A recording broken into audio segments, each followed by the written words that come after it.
Well, welcome to the podcast. I am your host, Trish Murray, and we are shining a little bit of light on this age of Aquarius business, the soul style, and integrating more of the soul aspects into our business and beyond. Today, I am absolutely over the moon that I get to talk with Alli MacKenzie. Alli is a contributor over at Creator Soul Journal, where we are a collaborative group of contributors who are sharing bits and pieces of our awakening journey with those who may be on their own. In this episode, Alli and I get talking about what it is to be our own teacher, making soul choices, tapping into our own inner oracle.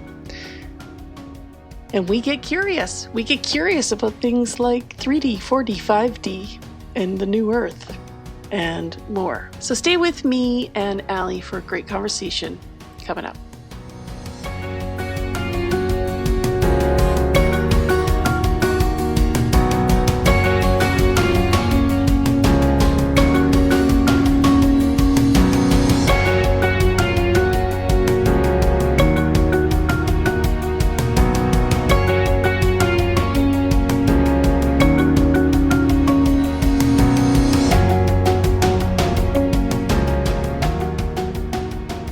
So I'm going to let Alli do a bit of an intro for herself, the way that she would like to be introduced, so that you guys can all get a sense of who she is, where she is, the kind of work that she does, and how she maybe got here. Because I think that's a really interesting story that I'm not even sure if I know the whole bits and pieces of it. So welcome, Alli. I'm so glad to have this conversation.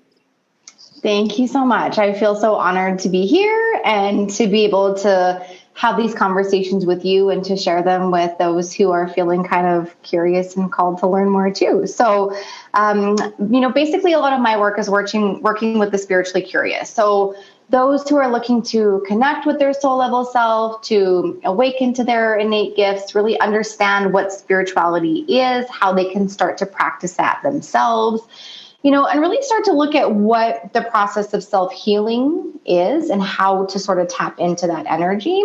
And then really it's about also supporting those who are spiritually curious and actually gaining clarity, looking at activating their power of discernment and then being able to take some of that aligned action in their lives to not only intentionally do, but then also intentionally be. So a lot of the work that I do is within the Akashic records.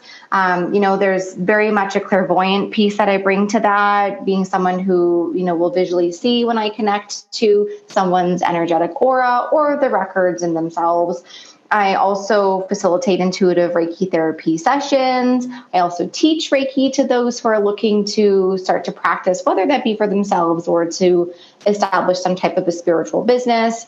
I'm also a hypnotherapist, so I like to bring that into the mix as well. And then I'm also a spiritual soul coach. So those who are looking to kind of bring in all of these modalities, those who are feeling maybe kind of spiritually stuck and they're looking to dive into this work a little bit deeper, and I help to facilitate that process. So I've been in the coaching world now, for just about a decade, I would say. And I actually started in this world from a personal trainer background. So I was doing the personal training. I got into the nutrition coaching.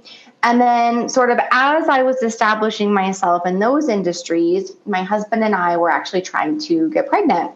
And we were sort of facing roadblock after roadblock, and we were starting to feel really, really discouraged. So for us, we found that IVF was the only option. So we actually started to get that process rolling. But in the meantime, I was starting to notice that my own self-confidence, my self-esteem, my self-worth was really starting to dwindle. And I think especially because with a lot of our friends in the world around us, this person was getting pregnant and then this person was growing their family. And then, the questions, well, when are you going to do it? And that just kept sort of like sitting on our shoulders because we weren't overly vocal about our process either. We kind of kept it a little bit private. So, thank goodness, luckily, we felt so blessed that the first time we went through the IVF process, it worked. So we were blessed with our beautiful, beautiful baby boy. So fast forward a little bit, as I'm kind of sorting through these self-esteem challenges, baby finally comes. And then I got hit with a really, really heavy bout of postpartum depression. And honestly, I would say those were some of the darkest, heaviest days of my entire life. And there's actually one day in particular that I remember so, so vividly. And I was standing in the living room of our house, and my husband actually worked away quite a bit at the time. My family wasn't in the same town as us. So I was really kind of sorting through this heaviness on my own.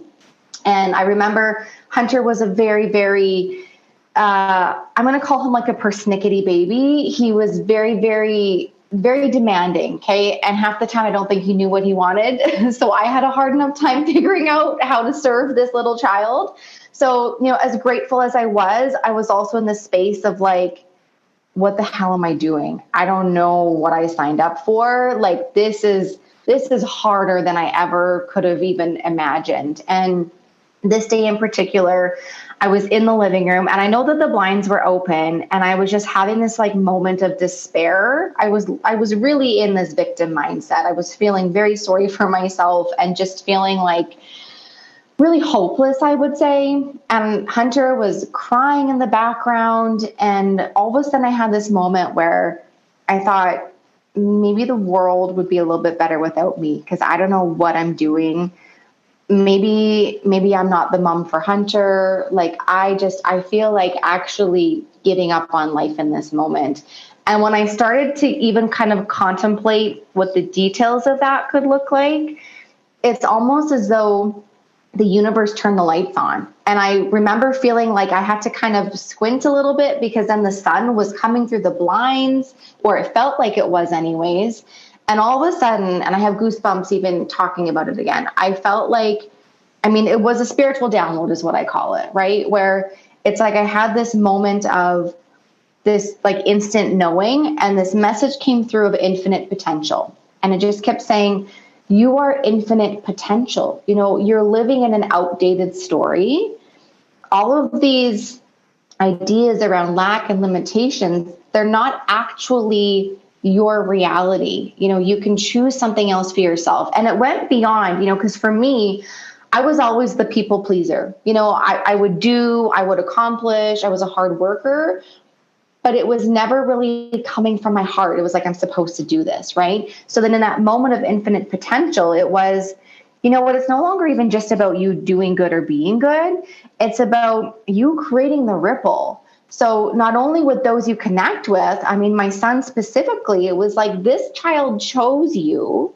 You're here to support this child in establishing who he is, how he wants to live, what life is all about, so that he can create that ripple, and so on and so forth. So it was, I have goosebumps as I'm telling this story, because when I look back, I just think, how was I not living that way before? Like, how did I not see it for what it truly is, or what it could be? So, after that moment happened, Reiki came into my life, and I sort of started to come back into the entrepreneurial world as I was sort of, Hunter was becoming a little bit older and a little bit more independent. I could actually put him in day home, all that kind of stuff. So, I still had a little bit of that doubt from going into pregnancy and working through that confidence, but it was the world of Reiki, the spiritual realm, I'll call it, that really allowed me to connect to my heart and start living for me, and that's what I feel like I really want to support others in, because I know what it feels like to be in the darkest of days and like you want to give up. And if I can save people the time of having to read all the books, watch, all the videos, do all the things, like if I can provide some of that structure to your practice, amazing. Because I didn't really have a whole lot of that. I had to like dig through the layers of like, is this person integral? Is like, are they actually connecting from their heart, or is this person very egocentric, or it's not egocentric, egoic? So, so it's saving others from having to sort through the mess for lack of a better word. So, wow, I love that so much. Just out of curiosity, have you run your human design chart before? I haven't dove into that a whole lot, no, Yeah, but it's on the back burner. So my primary type in human design is time bender. And as soon as you said something, I'm like, I would be super curious to see if Alli was a time bender, because there is something about time benders that we seem to go through these journeys down the rabbit holes into the whatevers, right? And come out with something that causes us to want to bend time for other people. Right? Mm-hmm. We like this idea of being able to show people the shortcuts, or at least show them maybe where we found some dead ends. And it's not necessarily that our way is the way, but like being able to do something with all those many hours of time and energy. And that gives me goosebumps as you say that, where, it's, and I feel like those goosebumps, it's like, that's your soul communicating through your vessel, right? It's like, hey, there's something here that's aligning. Yeah. And it's like, it's getting you to lean into that curiosity a little bit more and say, okay, there's something here, right? Yeah. Even if you don't know exactly what it is, it's always, there's all these doors opening. The more that you start to explore, the more that your world starts to literally expand. Yeah. Yeah. So, listener, not only for Alli, but for you guys too, I'll put a link below where you can go and run your human design chart for yourself so that you can have it. And I think that the site that I've got here, it doesn't necessarily do the quantum conversion on it, the language. So if you're looking at a time bender in traditional human design is manifesting generator. Anyways, I had this moment where all of a sudden you said something. I'm like, I'm curious now. I'm curious. I'm a curious soul. Okay. So am I. You're speaking my language. So, one of the things that kind of struck me, other than, that moment where you had the divine download, and I've had those moments as well. And I know that there's a few of my listeners who have recognized those, those moments of truly inspired insight coming in from somewhere. And, we don't really question where it came from, but it's there. What I really liked about that moment, though, the way you described it, is that it was an invitation to choose something that, I don't know that we often get that invitation in sort of the material sense, the physical world, the realm that we live in day out. And my suspicion is that where we are in the world right now, this whole age of Aquarius business that I've been talking about, is we're being invited more and more into seeing the world, first of all, the big world, the macro world, differently than maybe we have seen it. And the other thing that you talked about was the story. Oh, man. Mm-hmm. I was just with someone this morning before this podcast interview, and we were talking about rewriting the story that we've been told or that has been laid on us throughout our life. And so let's talk a little bit about rewriting the story. And maybe it's in the macro sense, maybe it's in the micro sense, but like, what does that look like? What does that mean to you right now based on where you're coming into? Yeah. Well, I think there's a lot of different facets to this, right? And even if we're linking this new story to what a spiritual awakening is or what that means, right? I mean, that's like a really big buzzword we know right now, but essentially it's about a new state of awareness that all of a sudden you start to view the world a little bit differently. And, I kind of link it to the metaphor of, walking through a line. It's like you're in this zombie line almost, this line of sleepers.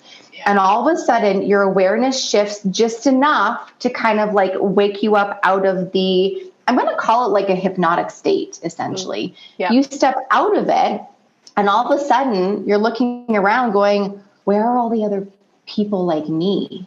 Where are they? How do I How do I connect with them? And what I feel like writing a new story does for us, or choosing a new story, is, especially when it's coming from the heart space, especially when the energy of the heart is like fueling that momentum, is that the heart then acts like a light. So you go from stepping out of this sleepy zombie line to all of a sudden you are this lighthouse.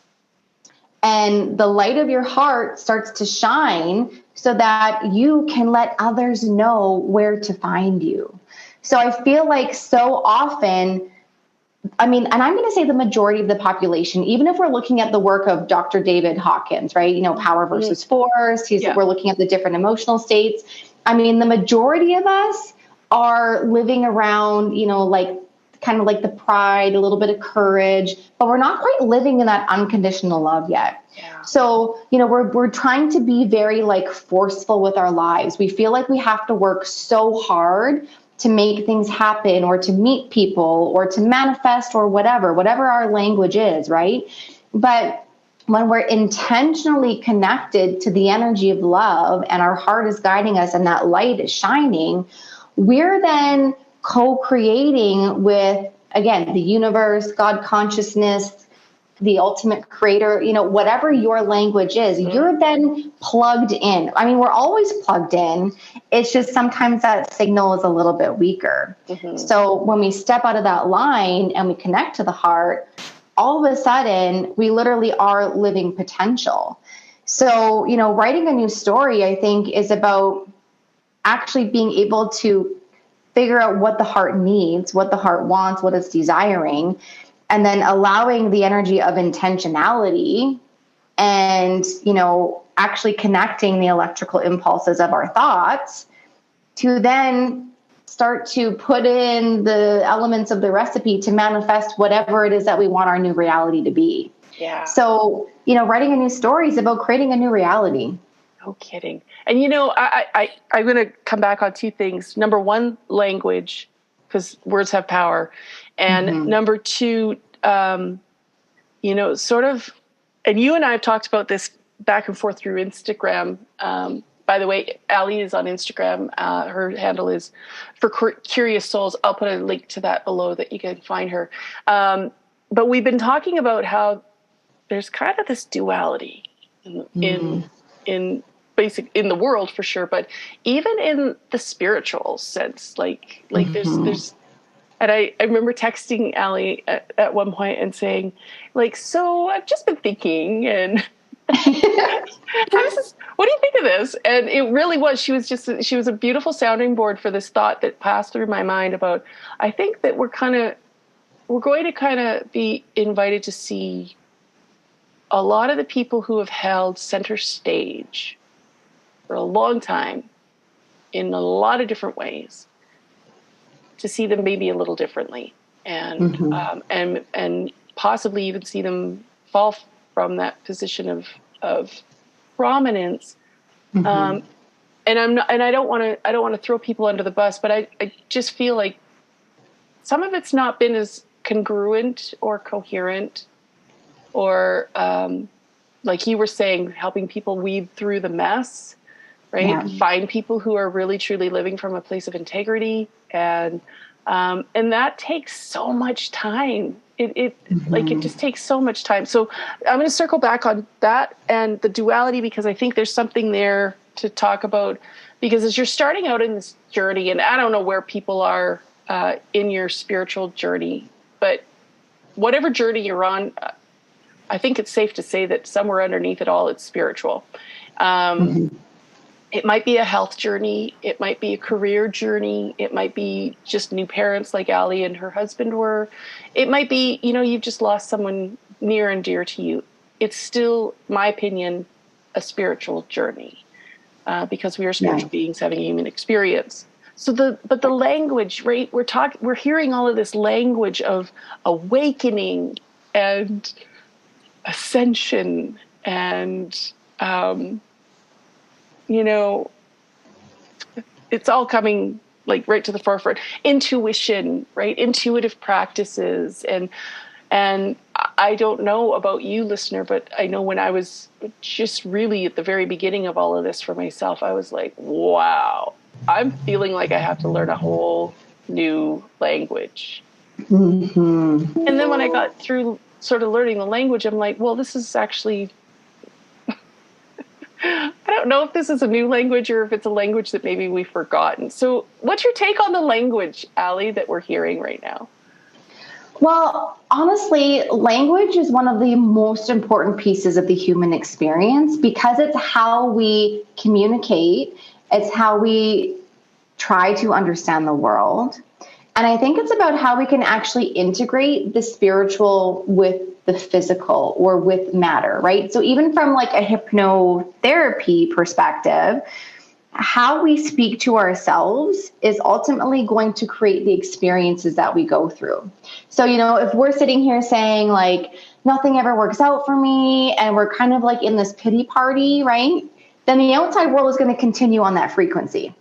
Whereas if we start to speak to ourselves in a more expansive way, okay, I've got this. Maybe I don't know the answer right now, but I'm going to figure it out, right? And it's almost like we become our own teacher, right? Where we start to shift our perspective and we start to look at situations a little bit more objectively.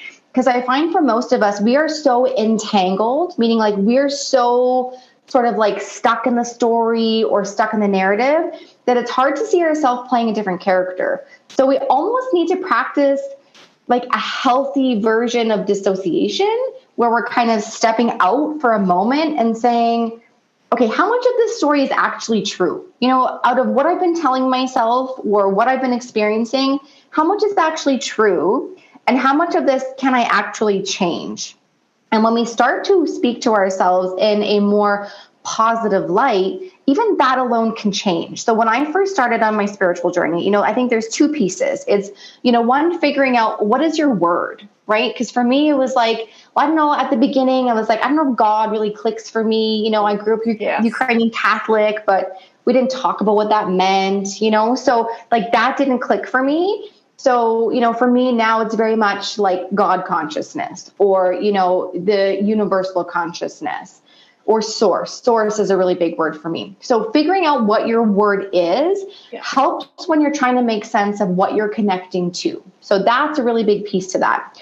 Also, starting to eliminate negative connotations. So getting rid of, I can't, I won't, I don't, right? Starting to shift it. So instead of like even in conversation, if something maybe is not quite in alignment for you, instead of saying, well, I don't want to do that, we could easily say, I'm actually choosing to do this instead because this feels really good right now. And even in saying that, there's a difference in the energy behind that. So how we speak to ourselves absolutely creates the reality that we are experiencing, because even from a manifesting perspective, it's the electrical energy and the magnetic energy. So the electrical energy is those actual synaptic thought connections that are happening. And that's with our language to ourselves and obviously the outside world too. So it's the electrical impulse that is going out to that universal consciousness or that one mind.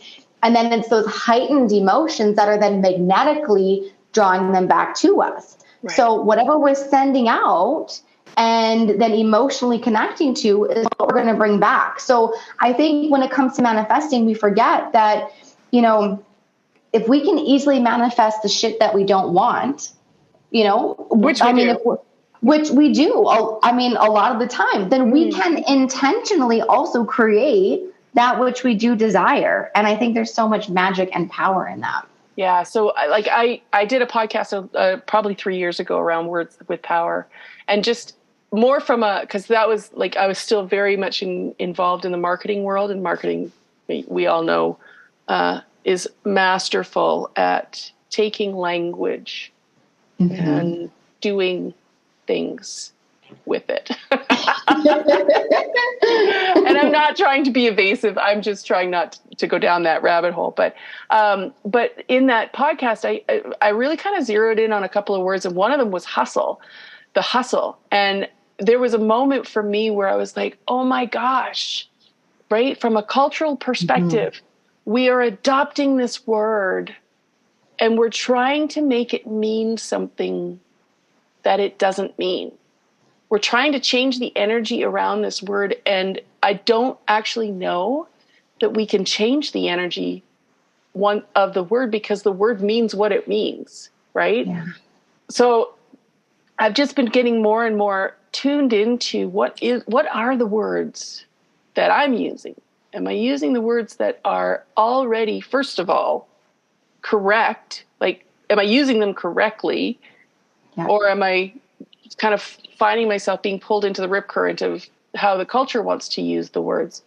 And if I'm using them correctly, are they the right words for me? Are they the words that are really in alignment with what I want to be able to create, and what does that look like? And so that's, and I loved when you said our own teacher, becoming our own teacher, because there's this thought that's kind of niggling around the back of my mind. You'll probably get a text on it, Alli, about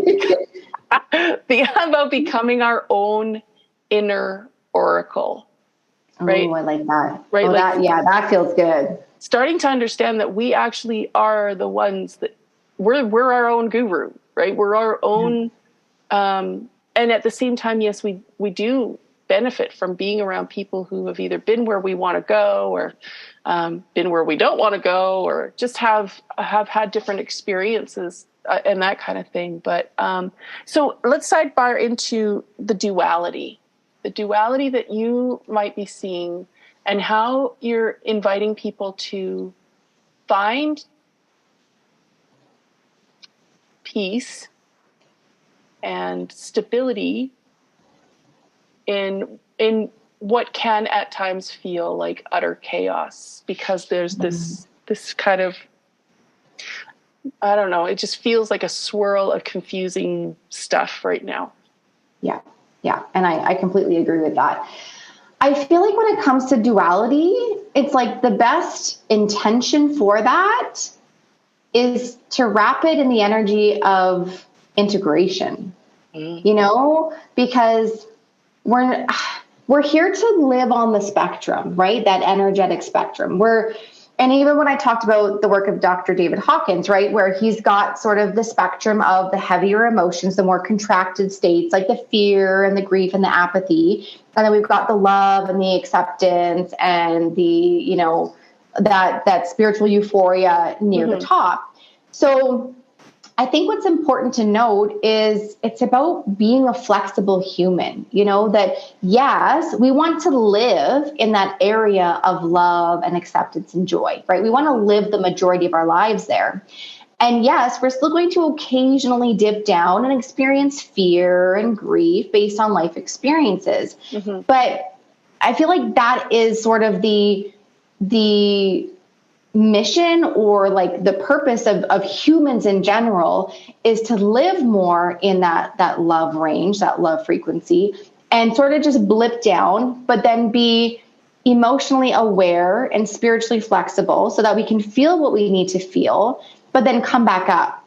Whereas I feel like the majority of us, and I was one of these people where I was living in that fear frequency, but I would blip up to love and acceptance. Mm-hmm. So, the majority of my life was a little bit heavier, stressful, chaotic. And I was really kind of hard on myself. So when I was in like the heaviness of it, it was like, well, why can't I get out? Why can't I get out? What am I doing wrong? And it was always kind of like beating myself up about it. Yeah. Whereas if, we're being our own teacher, we're then being compassionate with ourselves, we're being empathetic with ourselves. And again, with that healthy level of dissociation, it's almost like we can then communicate with ourselves through this different perspective. So even when we're sorting through the duality of maybe the external world as well, it's also being able to look at other people or other spiritual teachers, or whether it's friendships or relationships that we choose to be in. It's about, okay, where am I right now? How am I living in this spectrum of energetic frequencies?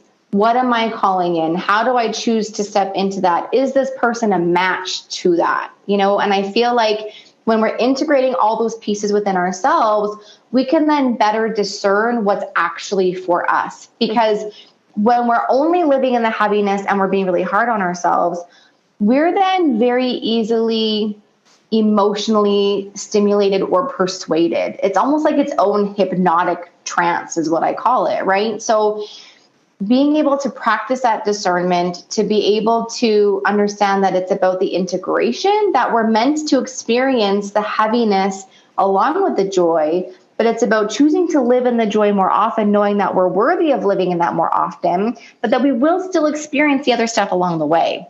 And, you know, even when it comes to, like we talked about, sorting through that mess of information, is when you are looking to connect with a spiritual teacher or, you know, an energetic reader, whatever it is that you're looking for right now, is, you know, there's a couple of red flags, right? So, you know, if the person that you know, happens to come into your awareness is claiming that they have all the answers for you and they are promising that this is the only way and that this is what you need to do and that there are things that you absolutely should not be doing, you know, like these are all red flags. A really true heart-centered teacher or guide is going to meet you where you're at, determine what your needs are, and provide practices or tools or resources that you feel comfortable experiencing so that you can then, and I liked what you said, Trish, is about connecting with that inner oracle so that you can start to decipher, well, what's actually for me and what is, you know, maybe not the best for me right now on this journey. So yeah, it's like the integration, the compassion, and the empathy of ourselves and the journey that we're on. Man, I love that. And so if you, again, go find Alli, because she just did this beautiful video reel, I think it might have been maybe 2 weeks ago. So you might have to go back a little ways to find it by the time you're listening to this. And it really was, it was like, here's 3 red flags for when you're looking for someone who could be a mentor or a teacher or a coach or a something or other, like somebody who can download parts of their journey for you. Okay, so just for fun, let's talk about 3D, 4D, 5D. What's your take? What do you think of that? Ooh, how would you define it? Well, I mean, the 3D is, I think, kind of like the sleepy line, right? Where we're sort of like, we're here for the physical experience, but we don't quite have the awareness of what that actually means. And I think the 4D is sort of like the beginnings of the curiosity, where we're starting to be introduced to the idea of potentiality, what that means, how to start to actually embody that and practice that. And the 5D, I feel, is really about that unconditional love and acceptance, that like ultimate empowerment, knowing that you are absolutely supported by Mother Earth and Gaia and the human experience, but you're also very much connected and plugged into source consciousness. And I feel like when we get to that 5D, I'm going to call it like way of being, we're actually anchoring in those frequencies into the 3D experience. And I feel like, and myself included at the beginning, I was like, give me that 5D, like, let me get there. I want to get there. But it was like, you're trying to go someplace else, you know, right. Like, get me out of here. This is hard. But 5D, I feel, is actually about anchoring those frequencies into the human experience. We're not here to escape the experience. We're here to learn from it and live through it and evolve through it. Yeah. So, you know, it's about bringing in that, like, that love frequency, that creating frequency into our humanness. And again, integrating all those pieces. Yeah. Yeah, you know, and it's interesting because I mean, you shared a little bit about what your spiritual journey has been, but for me, like I don't know that I really had a lot of spiritual sort of, or even religious exposure when I was a little kid.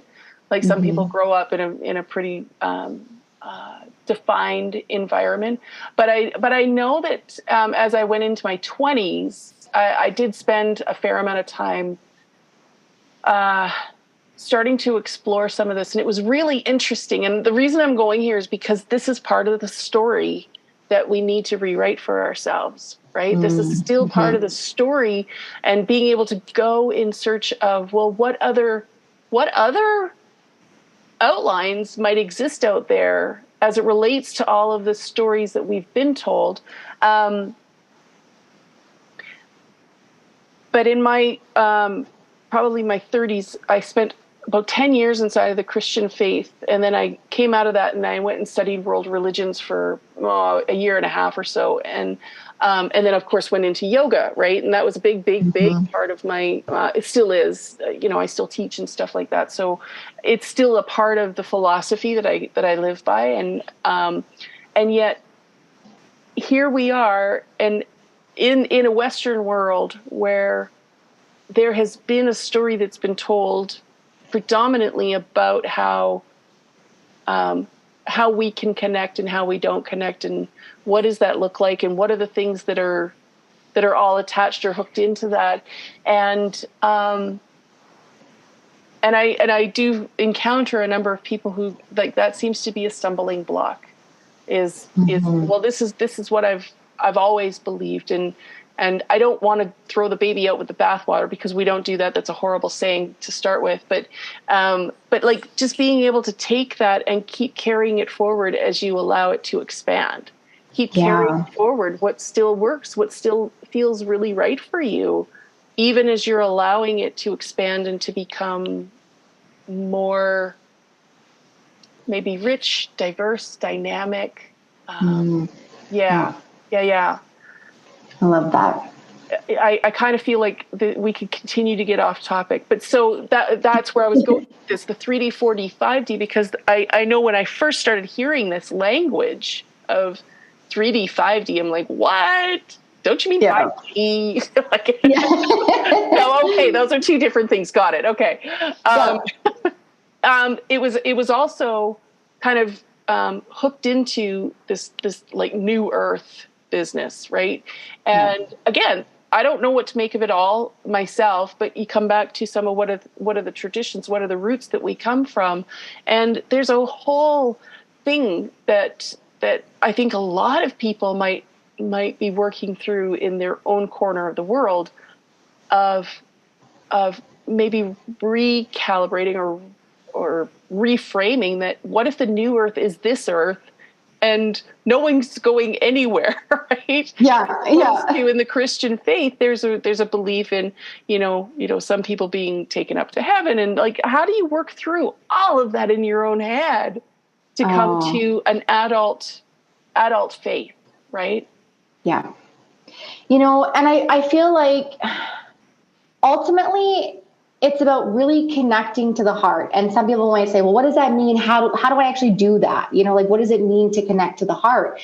And I feel like connecting to the heart is when you actually allow yourself the space, the silence, the quiet time to actually turn off all the outside noise, turn off all the other distractions, and literally just sit and observe and be, and like immerse yourself in the energy that is you. Because I feel like as a society, we are so overstimulated that honestly, I feel like that is one of the biggest contributors to a lot of our anxiety and depression that's going on, because our systems are not meant to operate with that much stimuli. Yeah. Like, it is too much for us, right? So even if we're looking at, connecting to intuition, what does that mean?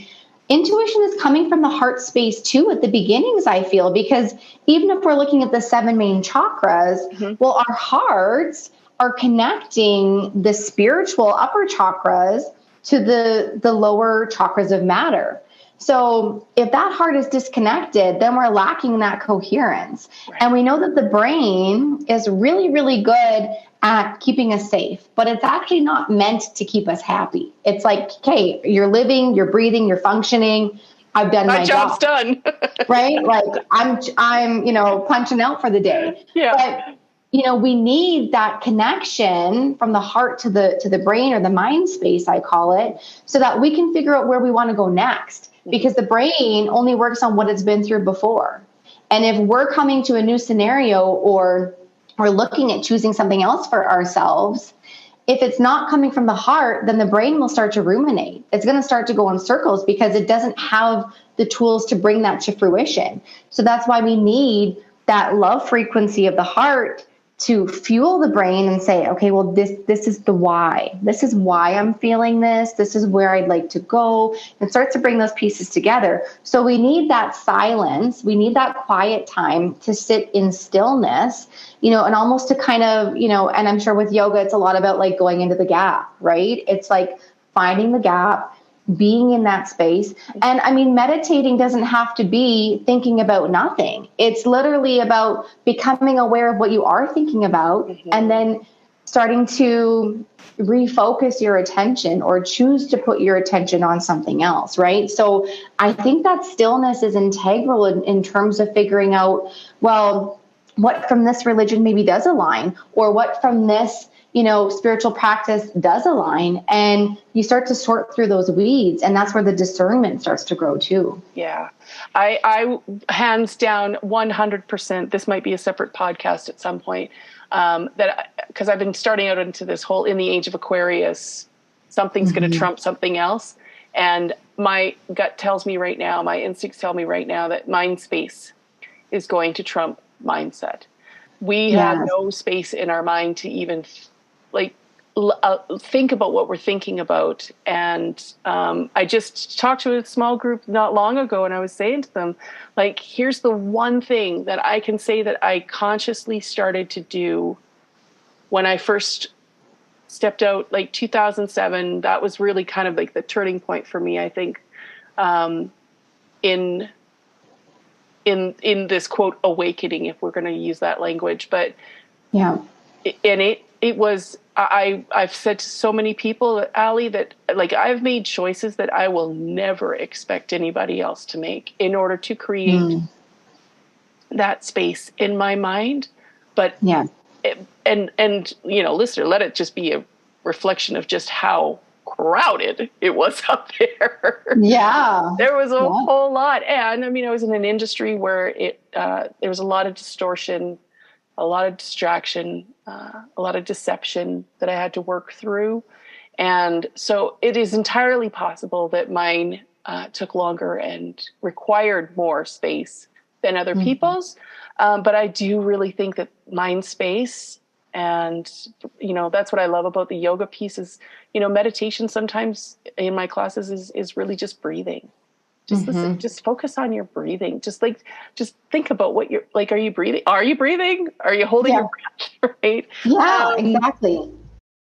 So as I do in some of these segments, I'm creating a mind break where we take a pause and we create some space in our minds to consider what's resonated with us so far and to listen for what our soul wants us to hear about getting curious. So take a breath, hold it at the top for a moment, and exhale. And stay focused on your breathing for the next 60 seconds.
Okay, let's come back for more with Alli MacKenzie.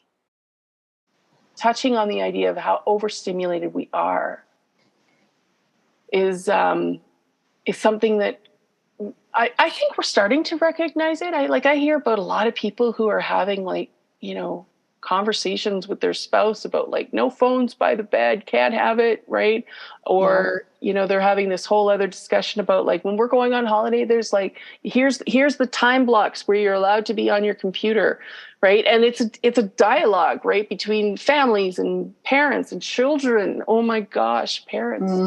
My heart goes out to you trying to keep kids off of technology right now. It's amazing how wow, overwhelmed it can be, I think. So, yeah. So I would like to just, we're going to bring this in for a close in a short moment. And, if you're at the very beginning of really just starting to tune in, right? And my usual way of saying this is, you're seeing stuff and you're thinking stuff and you're feeling stuff. And you're really just at the very beginning of starting to tune in. You really have no idea, like, where do you even start? Where do you even start? Everybody has their own starting point. I think you start where you start. I think if you're open to it, the universe will bring you a starting point. But Alli, here's one thing I would love for you to weigh in, because I just heard this over the weekend, and I'm not sure if I believe this or not. I think it's true at a certain stage in our journey. Okay. Somebody was saying that, it's intuition because it makes you feel uncomfortable. So that's a tough one, right? Because it depends on the level of discomfort. Because we know that when it comes to expanding our comfort zones, for one, that we do have to step into the unknown. And I think there's a few key questions we can maybe ask ourselves when the discomfort does rise is, one, is this a habitual feeling? Is this a habitual emotional feeling that's running through me right now? So for example, is this a fear that I always feel? Has this been here regardless? And also, what's going to actually be most helpful for me right now as I'm starting to step into this new way, or this new reality, we'll call it, is what's actually most helpful for me? Is it staying where I am and being stuck in this discomfort? Or at this point, is my invitation to actually lean into the discomfort a little bit more? And, I think honestly, that's something that needs to come with practice, that the more that we start to lean into that, the more we're going to get it, right? The more that it's going to make sense for us, and the more that we're going to understand. And I think too, another key piece that can help with understanding, is this like intuitive discomfort, or is this actually like, this isn't for me discomfort? Mm-hmm. And that's where even, and Trish, as you're working in the records, it's, well, I have the awareness of what's happening now, but if I can come to accept where I am, I now know where I am, and I can start to decide where I want to go. So if the discomfort is around resistance and there's a lack of acceptance that's happening, then that's maybe just old habits holding you back, right? But if the discomfort is simply around, this feels new and kind of scary, it's, well, are you maybe actually excited instead? And can you come to accept that, okay, I'm here, but there's something new and inviting for me over here? So I'm not sure if I totally answered. No, that's exactly kind of what I had been, after I heard this, when my first response was, intuition isn't uncomfortable. And then I was like, but wait a minute. Maybe it was uncomfortable at a certain point. And so, you go back through your mind and you're like, okay, definitely when you're at that place where you're really just starting to, well, first of all, believe that it's even a thing, right? Because that's in and of itself a bit of a turning point. It is, I think it would be very uncomfortable. I think it was very uncomfortable to think that there was that inner knower, that inner oracle, that connection to something that is intangible and abstract and ethereal. Yeah. that we aren't taught mostly ever about, that there is, it is uncomfortable. And then, you know, through that process of learning how to kind of lean into it, and maybe even getting to a place where you start to trust that more than you trust even your intellect, right? Your thinker. And my thinker is like, she doesn't like being left out of the equation, but they're cohabitating nicely now. And I feel like for me, where I'm at right now, intuition is not uncomfortable anymore. It's not uncomfortable anymore. It's actually very affirming. It's very validating. And it is, it's what actually makes me feel comfortable that I'm moving in the right direction, and that I don't need to course correct, because that's happened as a lot as well. So Alli, let's bring it in. So just to recap, Alli is, my opinion on this, she is both an intuitive healer as well as a spiritual teacher. She is a Reiki master. She works with the Akashic Records.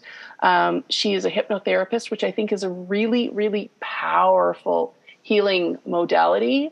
Especially when we start talking about story and about things that maybe we're not even overly conscious about. And soul choice, coming back to choosing aligned action that fits us right now where we are, and maybe going forward, like where we want to go next or in the near future. We talked a little bit about David Hawkins. I'm going to put his scale, his emotional scale, just so that, you know, just so that you have a bit of an idea of what Alli was referring to when she was saying, you know, it is sort of a spectrum of emotion. He's got some wonderful thinking, that individual. But Alli, as we were to bring this in for close, is there anything else for curious souls that you would love to leave them with? You know, honestly, I think a big piece of whether it be the awakening or the connecting to yourself more deeply intuitively, you know, a lot of it is coming back to the vibration of love, but being able to gift that to yourself to begin with, you know, because life really is about the cycle of giving and receiving. And if we can be one with that cycle and actually share that cycle with ourselves, so, you know, bringing the spiritual, mental, emotional, physical, all of that together, and allowing ourselves to actually love ourselves so unconditionally, I feel like that is really kind of at the root of any spiritual practice. You know, loving yourself, then loving your outer world and loving all those in it, and being able to be in that reality that you are desiring and choosing. It's all about the love. Oh man, I there's so many reasons that I love this last piece, because when I started playing with the words, right back to the language, intuition, inspired insights themselves. And it all just kept coming back to, you know, there's a reason why this is the language that's been associated with these pieces, is because it all comes from within, right?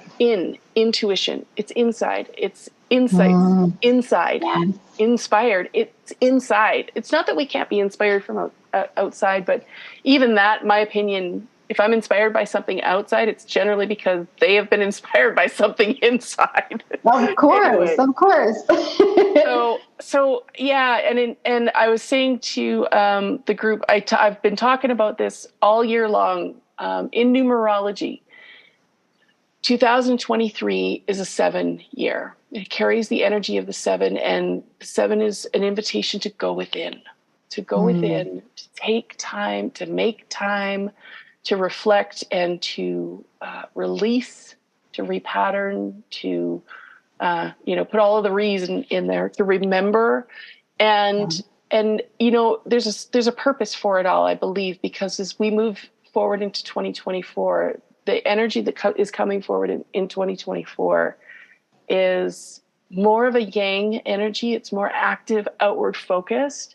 And so we want to take this year to go within and start building this practice for ourselves so that we are ready to be able to move more fully out into 2024, and whatever it is that we're planning, whatever realm of our life that entails. But yeah, so Powerful. Let's leave that there. I'm going to put a little bio for Alli down below. You'll see it in the show notes. You'll get all of her contact information so that you can find out how to connect with her. Please follow her on Instagram. She does some amazing little videos. I love them so much. And thank you. I like to have fun over there. Yeah, she's. I learned from people like Alli on how to show up on social media in a way that feels very aligned and authentic for you. So she's just a delight. Thank you so much. Thank you so much, my friend, for joining me here today. Oh, thank you so much for having me. I feel so grateful to be part of this. So I really, really appreciate you. What a rich, full, dynamic conversation. Thank you so much, Alli, for joining me on the podcast today. If you are a curious soul, and you are looking for other curious souls, I really want to invite you to, first of all, connect with Alli on Instagram. Follow us on Instagram at Creator Soul Journal. And if you want, subscribe to our Substack platform, and you get a weekly post from each of our contributors as we are breaking down pieces of our, quote, awakening journey. And you can find me over on Instagram as well at SoulStyleTrish. For now, I'm going to bring this in for a close, and thank you for listening. Thank you for showing up, for being part of the conversation in the energetic sense. And I trust that something landed for you today, something maybe shifted, showed you something different, and maybe introduced you to your intuition, your inner oracle, in a new, fun, cool, curious way. Until next time, I am Trish Murray, shining a little bit more light on the age of Aquarius, one podcast at a time.